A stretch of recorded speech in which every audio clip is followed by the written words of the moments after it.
అయ్యగారు ఏంటే మీకు శాకాహారం ఇష్టమా మాంసాహారం ఇష్టమా? ముత్యాలహారం అంటే ఇష్టం.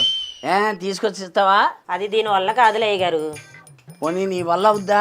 నా వల్ల కూడా కాదు కానీ అవునయ్య గారు, మనకి పాకిస్తాన్కి పడదు కదా. అవునే, అస్సలు పడదు. మరి మైసూరు పాక్ని మైసూరు ఇండియాగా మార్చొచ్చు కదా.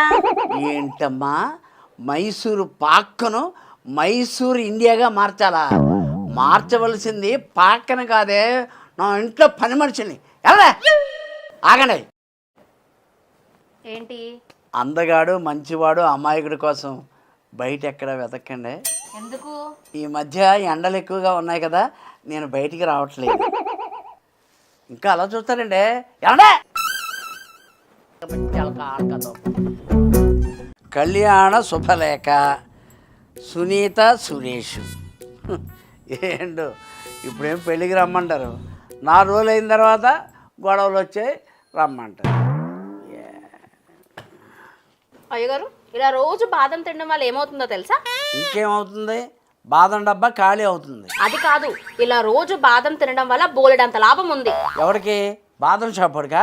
అయ్యగారు మరి లేకపోతే నా జీతం మొత్తం ఈ బాదం పప్పులకి జీడిపప్పులకి తగలిస్తే రేపు పొద్దున మీకులాగా నేను కూడా ఇంకొకరి ఇంట్లో పని చేయాలి. వాళ్ళ ఇంట్లో వీళ్ళింట్లో పనిచేసే కర్మ మీకేంటి అయ్యగారు? మా ఇంటికే వచ్చేయండి, పని చేద్దు కానీ.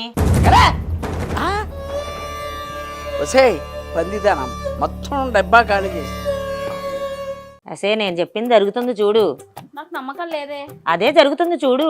నాకు నమ్మకం లేదంటున్నానా? నేను చెప్పింది జరుగుతుందని చెబుతున్నానా? ఏంటే మీలో మీరే గొడవ పెట్టుకుంటున్నారు?